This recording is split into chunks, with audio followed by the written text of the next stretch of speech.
Hello दोस्तों, स्वागत है आपका अपने चैनल स्टडी वन ऑफिशियल पे। देखिए इस क्लास में हम लोग पढ़ेंगे क्लास टेंथ का और चैप्टर नंबर 1 फिजिक्स के बारे में समझेंगे। ठीक है। और चैप्टर नंबर 1 समझ लीजिए क्या है। तो चैप्टर नंबर 1 है सबसे पहला साइंस का प्रकाश का परावर्तन।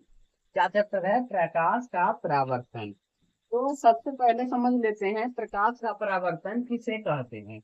तो जो चैप्टर है उसी को सबसे पहले समझ लेते हैं किसे कहते हैं। तो चलिए देखिए उत्तर देख लेते हैं। जब कोई प्रकाश किसी चिकनी या चमकीली सतह पर पड़ने के बाद अपनी ही दिशा में लौट जाती है तो उसे प्रकाश का परावर्तन कहते हैं।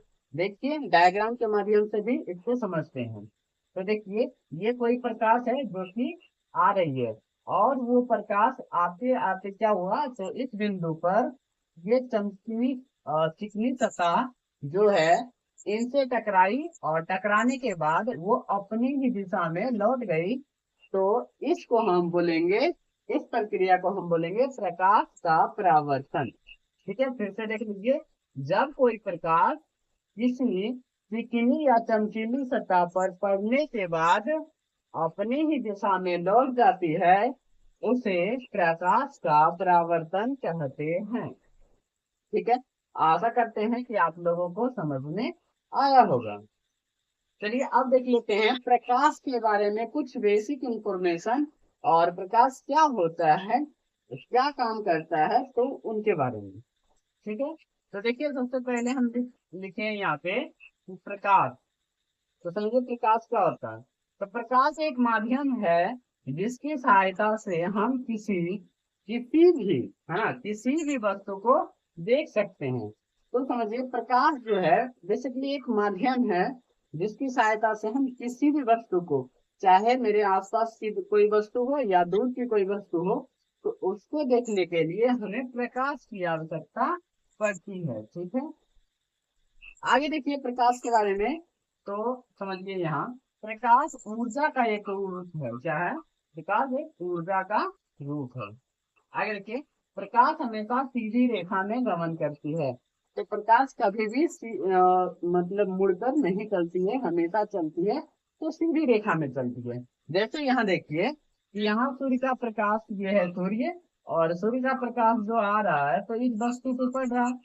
और जो वस्तु है उस वस्तु से अगर प्रकाश जब तक मेरी आंखों तक नहीं आएगी तब तक वो वस्तु हमें दिखाई नहीं देगी।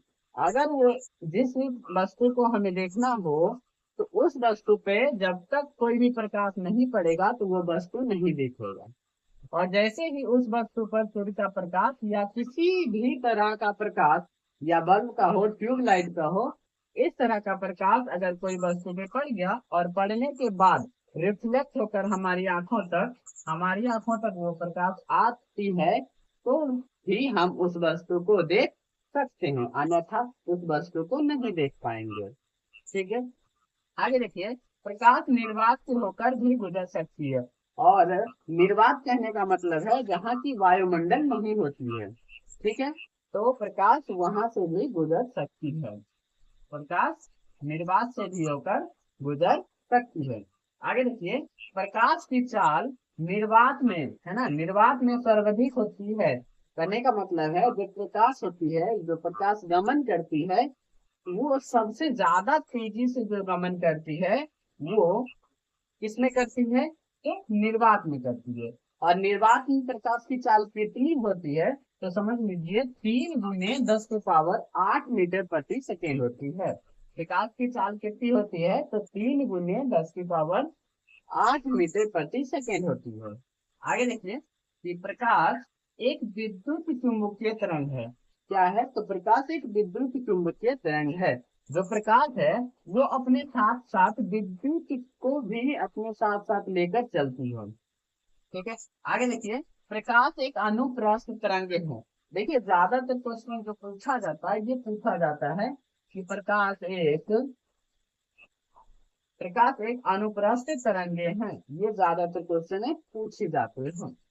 आगे देखिए कि क्या होता है कि कोई ज्यादातर लोग होते हैं जो प्रकाश और ध्वनि में थोड़ा सा डिफरेंस है उसको समझने में मिस्टेक कर देते हैं, और प्रकाश की जगह ध्वनि मार देते हैं और ध्वनि की जगह प्रकाश उसका चिन्ह लगा देते हैं। तो देखिए ध्वनि का भी दो तीन टॉपिक है, जो वो लाइन है वो देखिए।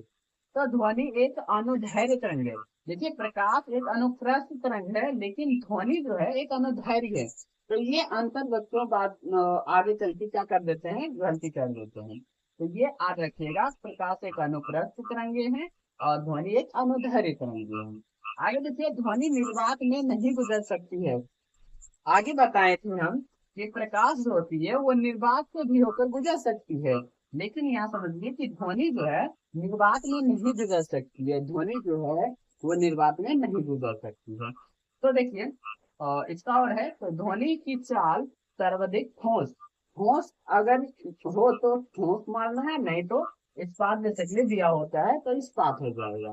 ठीक है, ध्वनि की चाल जो सर्वाधिक होती है वो किस में होती है, तो ठोस में होती है, यानी कि इस्पात में होती है।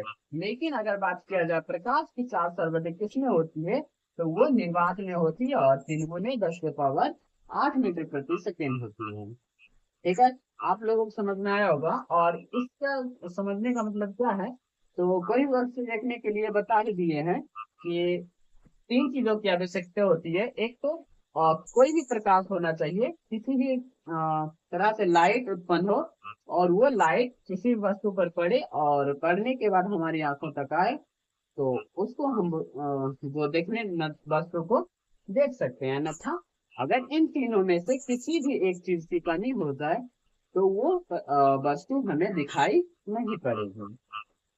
आगे इसके बारे में आगे अगला वीडियो में बताएंगे, और इस चैप्टर को पूरी आसानी तरीके से समझाएंगे जिस तरह से आज इस वीडियो में बताए हैं उसी तरह से आगे की क्लास कंटिन्यू करेंगे, और बेसिक तरीके से बताएंगे। पूरी कठिनाई समझने में आपको एक भी कठिनाई नहीं होगा। अगर वीडियो अच्छा लगे हो तो एक लाइक और सब्सक्राइब कर दीजिएगा। मिलते हैं अगली क्लास में।